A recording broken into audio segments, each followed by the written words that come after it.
अगर आपने हमारा ये चैनल उर्दू से सब्सक्राइब नहीं किया तो सब्सक्राइब कर लीजिए और साथ में लगे बेल आइकॉन को ऑन करना मत भूलिए।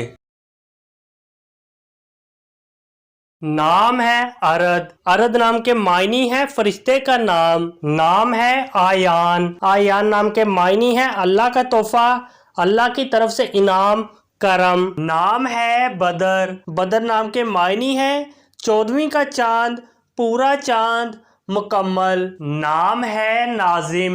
नाजिम नाम के मायनी है परोने वाला, इंतजाम करने वाला, मुनज़्ज़म। नाम है ज़रार। ज़रार नाम के मायनी है तेज, बहादुर।